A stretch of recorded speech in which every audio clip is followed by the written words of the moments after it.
Você já reparou como certos vídeos conseguem prender milhões de olhares em questão de horas? Foi exatamente o que aconteceu com as imagens de um tribunal no Colorado, que se espalharam pela internet revelando uma jovem envolvida em um crime impensável. O que mais chamava a atenção não era apenas a gravidade do caso, mas sim o comportamento enigmático da suspeita, que parecia negar sua própria identidade diante de todos. Diante de um cenário tão absurdo, duas perguntas surgem inevitavelmente. Como alguém pode rejeitar o próprio nome diante de provas tão claras? A resposta pode estar em distúrbios psiquiátricos que distorcem a realidade a ponto de a pessoa acreditar ser outra. E o que pode levar uma filha a atentar contra a vida da própria mãe? A conclusão é dura. Conflitos familiares somados a doenças não tratadas podem se transformar em uma tempestade de violência que foge à compreensão. Na noite de 28 de agosto de 2013, em Aurora, Colorado, Yumi, de 47 anos, voltava para casa trazendo jantar para o marido, Ryan, de 40 anos, após um longo dia de trabalho em seu estúdio fotográfico. Dentro de casa, estava também Isabella Guzman, de apenas 18 anos, a filha adolescente de Yun, com quem o relacionamento sempre fora conturbado. Nada naquela noite parecia diferente, até que sons estranhos começaram a ecoar pelo ambiente. Enquanto Ryan se acomodava, um estrondo repentino tomou conta da casa, seguido por gritos de desespero. Ele correu para o andar superior, onde a esposa clamava por socorro, mas encontrou a porta do banheiro trancada. O desespero aumentou quando percebeu sangue escorrendo por debaixo da fresta. No instante seguinte, ao conseguir abrir caminho, presenciou uma cena que nunca sairia de sua memória. O corpo de um caído, o banheiro coberto de sangue, e a jovem Isabella empunhando uma faca ensanguentada. Sem dizer uma única palavra, a adolescente saiu correndo, deixando Ryan em choque absoluto. A polícia foi acionada imediatamente e iniciou uma caçada que duraria poucas horas. Isabella seria encontrada na manhã seguinte, escondida em um estacionamento. Parecia ser apenas a captura de uma criminosa brutal, estava longe de ser o desfecho. No interrogatório, ela negaria tudo, inclusive o próprio nome, alegando ser outra pessoa, o que transformaria aquele caso em um dos episódios mais estranhos e perturbadores da história recente do Colorado. O instante em que Ryan conseguiu forçar a porta do banheiro ficará marcado para sempre. O ambiente estava transformado em um cenário de horror. Respingos vermelhos nas paredes, o chão tomado por sangue, e no centro, Yumi caída sem vida. Sobre ela, Isabella segurava firmemente uma faca ainda molhada. O silêncio que tomou conta do cômodo era tão perturbador quanto os gritos que ecoaram segundos antes. Ryan, em estado de pânico, tentou compreender a cena, mas a realidade se impôs de forma brutal. Sua esposa estava imóvel, enquanto a jovem, que deveria representar um laço familiar, largou o corpo e fugiu pela casa. Não houve palavra, não houve justificativa. Apenas o som apavorante dos passos de Isabella desaparecendo. Desesperado, Ryan entrou em contato com 911, tentando descrever entre soluços o que tinha diante dos olhos. Enquanto Ryan permanecia no local, atordoado, a polícia foi mobilizada de imediato. O crime não era apenas mais um homicídio. A brutalidade dos golpes denunciava uma violência fora do comum. A investigação começou ainda na madrugada, com viaturas circulando pela região e cães farejadores à procura da adolescente. A prioridade era clara: capturar a suspeita o quanto antes que desaparecesse de vez. A busca terminou pouco mais de 12 horas depois. Isabella foi encontrada em um estacionamento próximo a South Parker Road, escondida entre carros abandonados. Seu rosto não demonstrava arrependimento. Pelo contrário, mantinha uma expressão fria e distante. Para as autoridades, Aquele poderia ser o fim do pesadelo. Mas, ao conduzi-la até a delegacia, perceberam que estavam apenas no início de uma investigação tortuosa. Durante o interrogatório, algo ainda mais perturbador viria à tona. A jovem não admitia ser Isabella Guzman. Repetia, insistentemente, que seu nome era outro, criando uma barreira psicológica que confundia até os investigadores mais experientes. O crime, por si só, já era terrível, mas a recusa em assumir sua identidade transformava tudo em um quebra-cabeça macabro, revelando que aquela não seria uma investigação comum, e sim um caso destinado a chocar toda uma comunidade. Na delegacia, o clima era de tensão. Os detetives estavam certos de que tinham diante de si a jovem responsável por um dos crimes mais brutais que o estado do Colorado já havia presenciado. No entanto, quando as perguntas começaram, a reação da suspeita surpreendeu a todos. Ao invés de admitir quem era, repetia de forma insistente que não se chamava Isabella Guzman. Declarava que seu nome verdadeiro era Samantha Gonzalez e que, na realidade, tinha apenas 15 anos. Essa afirmação deixou os investigadores desconcertados. Não havia dúvidas de que ela era Isabella. O pai a reconheceu. Vizinhos a identificaram e a própria cena do crime apontava para sua participação direta. Mas, diante da recusa em assumir sua identidade, a entrevista tomou contornos incomuns. O que deveria ser um simples interrogatório sobre os fatos da noite anterior, tornou-se uma batalha psicológica entre policiais e uma jovem que parecia viver em uma realidade paralela. Os detetives tentaram confrontá-la com evidências. Mostraram ferimentos em suas mãos que coincidiam com a luta ocorrida dentro do banheiro. Citaram a faca encontrada próxima ao local e até mesmo o testemunho do padrasto, que a viu sobre o corpo da mãe. Nada, porém, abalava sua convicção. Ela respondia que estavam enganados, que haviam prendido a pessoa errada e que tudo não passava de um equívoco. A estratégia policial, nesse momento, parecia desorganizada. Em vez de construir confiança ou oferecer caminhos para uma confissão, os investigadores adotaram um tom agressivo, chamando-a de mentirosa e má. Em contrapartida, Isabella mantinha a postura calma, alternando momentos de raiva com declarações frias e calculadas. A cada resposta, ficava mais claro que aquele caso não seria resolvido de maneira convencional. Para muitos, a cena revelava algo além da criminalidade. Havia sinais de distúrbios psicológicos profundos. Expressões faciais neutras, declarações incoerentes e uma firme negação da realidade despertavam a suspeita de que Isabella pudesse sofrer de esquizofrenia. Enquanto a investigação avançava, tornava-se evidente que a jovem não apenas estava no centro de um homicídio cruel, mas também carregava dentro de si um enigma mental que complicaria ainda mais o entendimento do crime. Durante o interrogatório, os detetives decidiram recorrer a uma estratégia direta: chamar o pai biológico da jovem para confirmar sua identidade. Robert Guzman entrou na sala carregando no rosto a mistura de dor e incredulidade.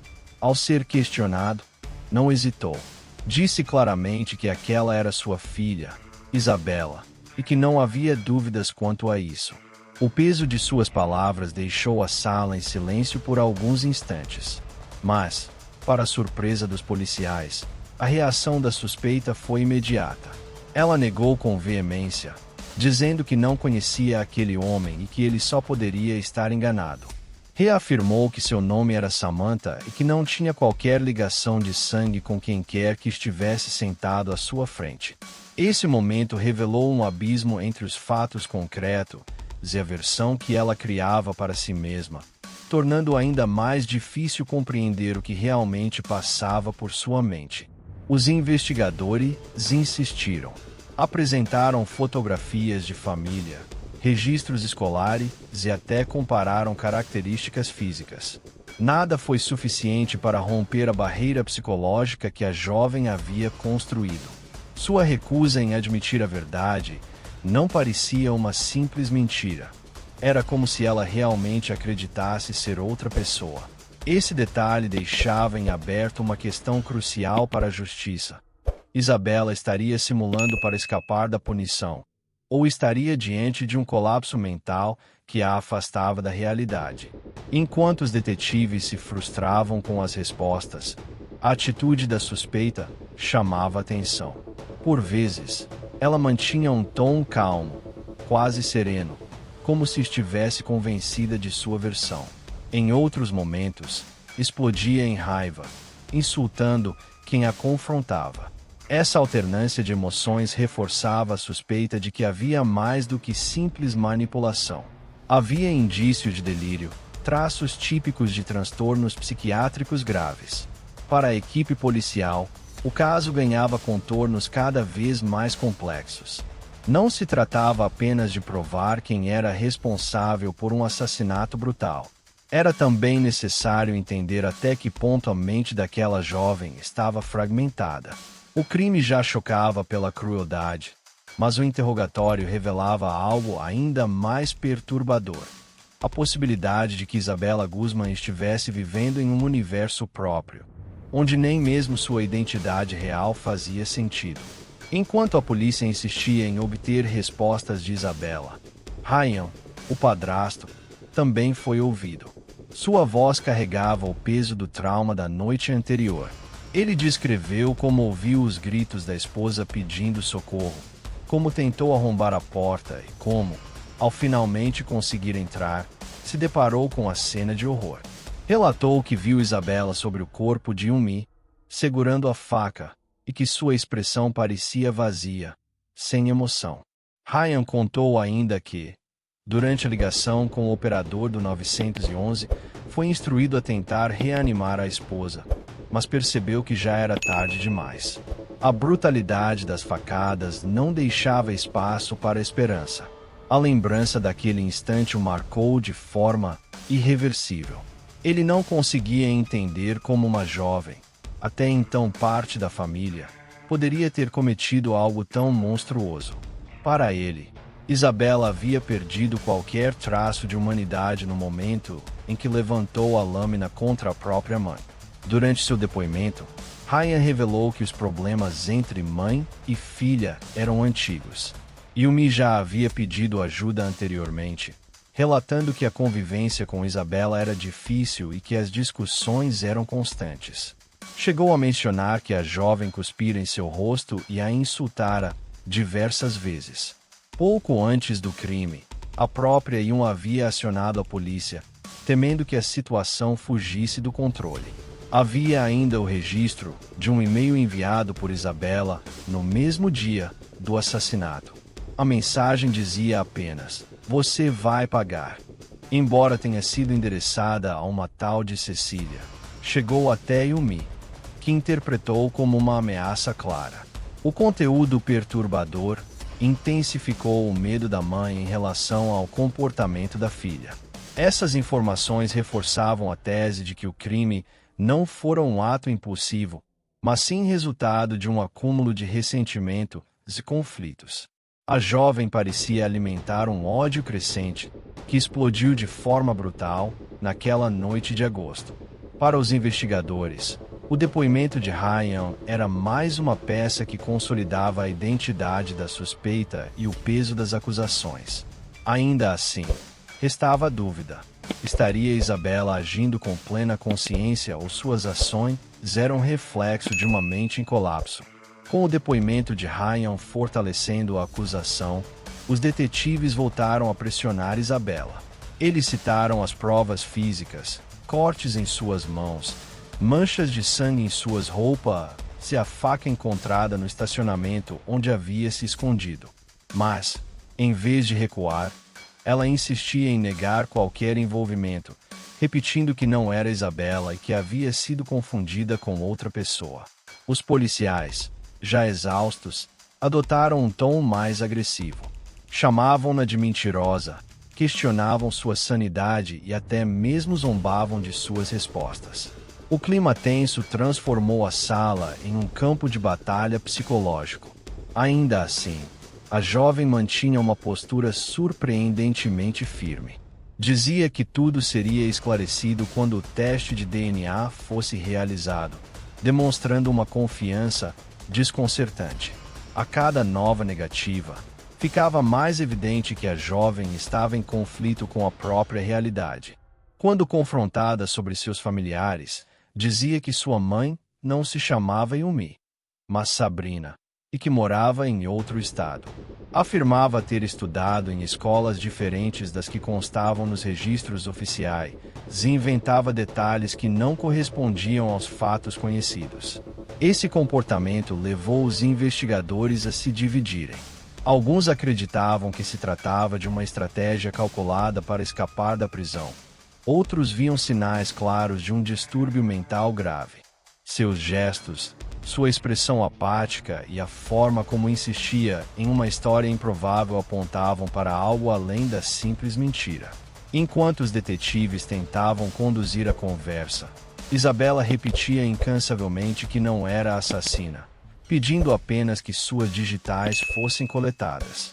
Essa insistência revelava duas possibilidades perturbadoras. Ou ela realmente acreditava em sua versão distorcida, ou tinha plena consciência e tentava manipular a situação para confundir os policiais. Em qualquer dos cenários, a linha entre verdade e delírio parecia cada vez mais difícil de distinguir. Um interrogatório, que deveria trazer respostas, apenas levantava mais questões. Para além da brutalidade do crime, surgia agora uma dúvida central. Quem era, de fato, a jovem sentada diante deles? Uma criminosa fria e calculista ou uma mente em ruínas, incapaz de distinguir realidade de fantasia? Com o passar das horas, os detetives perceberam que a cada resposta surgia uma nova contradição. Quando perguntada sobre onde estudava, Isabela mencionava escolas inexistentes em Ohio, enquanto os registros mostravam que havia frequentado a Overland High School, em Aurora. Questionada sobre a mãe, inventava histórias, alegando que vivia com uma mulher chamada Sabrina, em um endereço que sequer existia nos cadastros oficiais. A cada mentira, ela parecia se enredar em uma rede cada vez mais difícil de sustentar. Os policiais tentavam desmascarar suas incoerências, mas a jovem se mostrava resistente, repetindo com firmeza a versão que criava. Essa insistência revelava uma mente que ou estava completamente comprometida pela ilusão ou determinada a manter um teatro, mesmo diante de evidências esmagadoras. Para os investigadores, a situação se tornava um dilema. Se Isabela estivesse mentindo deliberadamente, significava que estava tentando manipular todo o sistema de justiça. Mas, se realmente acreditasse no que dizia, os policiais estariam diante de um caso de colapso mental, no qual a jovem havia rompido de vez com a realidade. Esse impasse afetava diretamente a condução do interrogatório. Alguns agentes defendiam a aplicação rigorosa da técnica Hyde, tentando desmontar suas mentiras com provas concretas e confrontos diretos. Outros acreditavam que a abordagem precisava ser mais empática, construindo confiança para que ela se sentisse segura em revelar a verdade. No entanto, o que se via na prática era uma estratégia confusa, alternando insultos, ameaças e tentativas de convencimento. Enquanto isso, Isabela parecia cada vez mais distante. Seu olhar vazio e sua postura corporal transmitiam uma frieza incomum para alguém acusado de um crime tão brutal. Ainda assim, em momentos de tensão, surgiam pequenas brechas emocionais.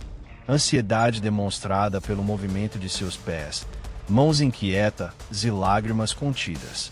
Esses sinais reforçavam a ideia de que havia um conflito interno profundo, um abismo entre a realidade e a versão que ela insistia em sustentar. Para os policiais, já não era apenas uma questão de provar a autoria de um assassinato. O verdadeiro desafio estava em entender a mente de uma jovem que, diante de um crime inimaginável, parecia se perder em um labirinto psicológico onde identidade e delírio se confundiam. Enquanto as palavras de Isabela oscilavam entre invenções e contradições, as provas físicas falavam mais alto.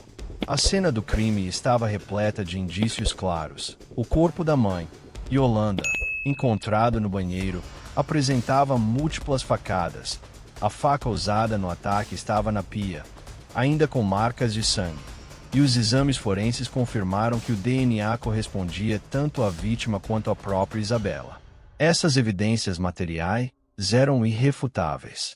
Não havia como alegar invasão de terceiros ou acusar outra pessoa.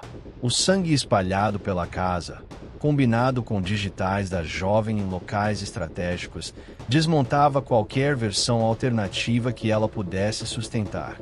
A polícia sabia que, juridicamente, o caso estava praticamente resolvido. O desafio não era provar o crime, mas compreender o que se passava na mente da acusada. Do lado de fora, a história já havia se tornado um espetáculo midiático. Em poucos dias, a imagem de Isabela estampava noticiários locais e nacionais. O público se dividia entre o choque diante da brutalidade do assassinato e a curiosidade em relação ao comportamento frio da jovem nos vídeos do interrogatório.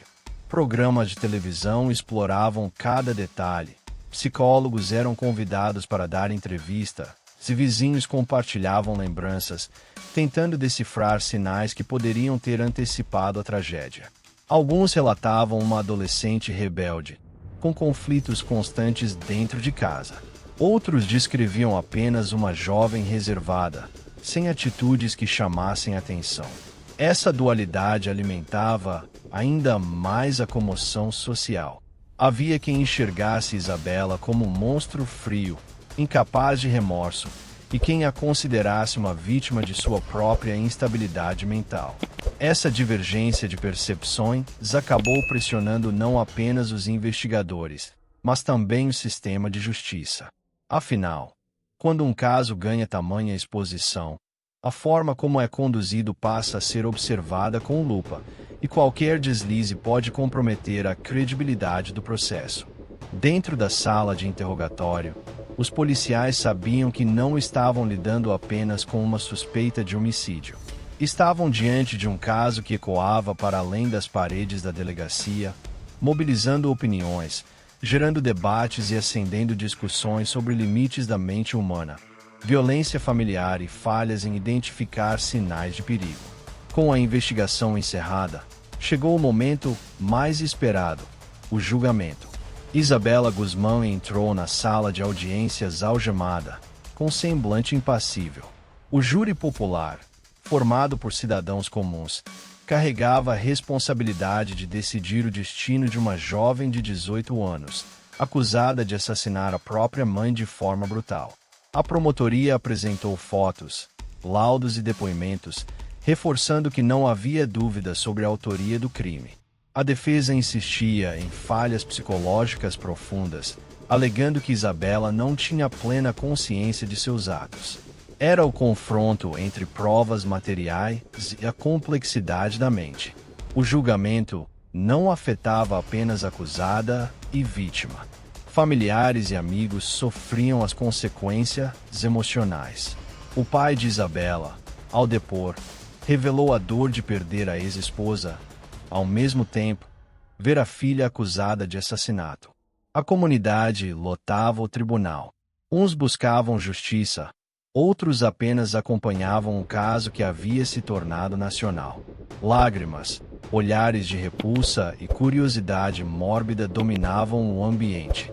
A imprensa, diante do prédio, transmitia cada detalhe, transformando o processo em espetáculo de audiência.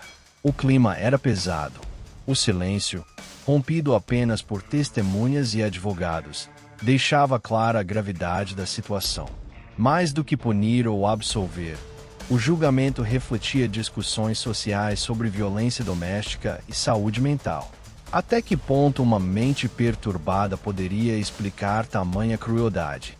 A cada sessão, Isabela dividia opiniões. Para uns, símbolo de maldade. Para outros, reflexo de uma sociedade em colapso emocional. Após semanas de intensos depoimentos, análises forenses e confrontos entre acusação e defesa. Chegou o momento mais aguardado: o veredito. O tribunal estava em silêncio absoluto quando o juiz pediu que o júri apresentasse sua decisão. Olhares tensos se cruzavam, e cada respiração parecia ecoar como sinal da gravidade da situação. O porta-voz do júri se levantou e, com voz firme, anunciou que Isabela Guzmán havia sido considerada culpada pelo assassinato em primeiro grau. A notícia caiu como um peso sobre todos os presentes. Para a promotoria, a justiça havia sido alcançada. Para a defesa, restava a sensação de derrota, apesar das tentativas de alegar insanidade.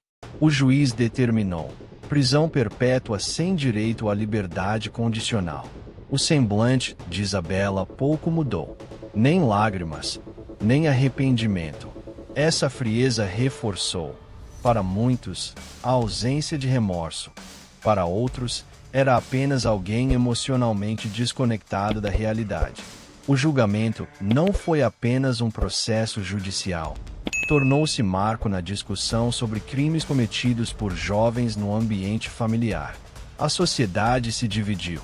Alguns defenderam a sentença rigorosa como resposta firme à violência doméstica. Outros acreditavam que, diante dos laudos médicos, o tratamento psiquiátrico deveria ter sido priorizado.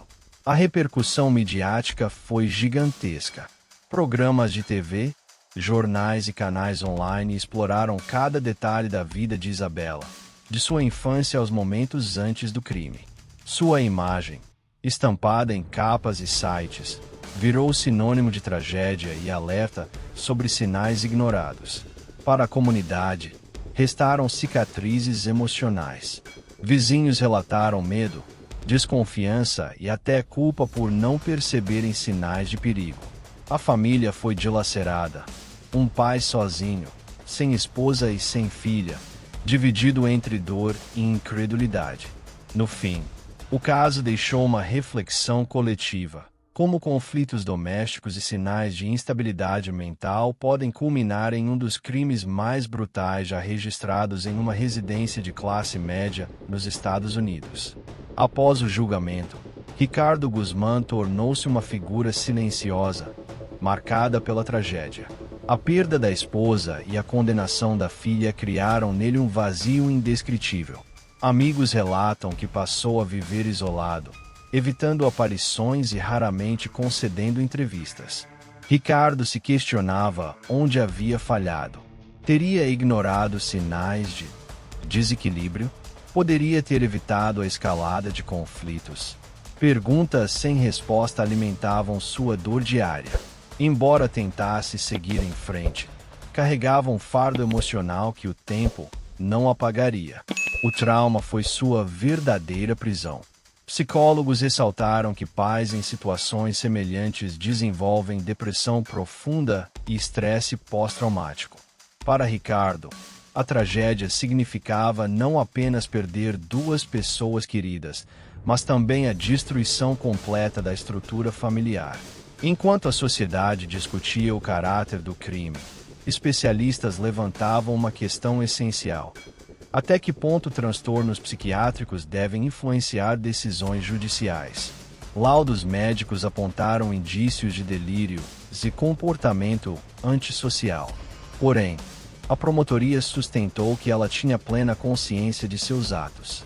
Esse impasse gerou debates éticos. Seria justo condenar alguém à prisão perpétua com evidências de doença mental não tratada? Ou arriscado interná-la, permitindo chance de liberdade futura? O caso dividiu juristas, médicos e cidadãos. Organizações de saúde mental aproveitaram a repercussão para reforçar a importância da prevenção. Alertaram que sinais como violência, isolamento extremo e rejeição familiar não podem ser ignorados. Se houvesse intervenção precoce, talvez o desfecho fosse outro. A discussão extrapolou o tribunal e alcançou a mídia, universidades e até o Congresso. Mais que um crime brutal, o caso tornou-se exemplo de como saúde mental, negligência social e falhas familiares podem convergir em tragédia irreparável. Não foi apenas mais um crime familiar. Isabela passou a ser lembrada como símbolo de como tensões domésticas e problemas emocionais podem culminar em violência irreversível. A brutalidade. Uma filha que assassinou a própria mãe com dezenas de facadas ganhou repercussão internacional. Documentários e reportagens mantiveram viva a memória do crime. Para muitos, Isabela representou a quebra do laço familiar.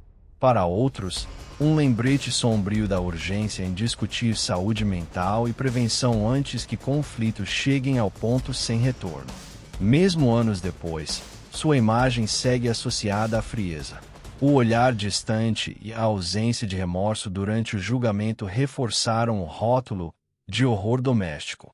Por mais perturbador que seja, o caso trouxe lições valiosas. Ele mostrou como falhas no diálogo e a ausência de acompanhamento médico adequado podem resultar em tragédias irreparáveis. Para a sociedade, ficou o alerta: crimes assim não surgem de repente, mas de uma sequência de negligências e sintomas ignorados. O Estado, as famílias e a comunidade compartilham a responsabilidade de agir antes do pior. Hoje, quando se fala em Isabela Guzmán, não é apenas sobre o ato violento, mas sobre as perguntas que deixou. Quantas tragédias poderiam ser evitadas com atenção e cuidado? Quantos jovens em sofrimento permanecem invisíveis dentro de casa? No fim, sua história não é apenas sobre crime e condenação, mas um aviso contundente. Ignorar sinais de sofrimento pode transformar qualquer lar em cenário de horror. Esse foi apenas um dos muitos casos sombrios que vamos revelar por aqui. Se inscreva no canal, ative o sininho e não perca nada. E me diz nos comentários de onde você acompanha essa história.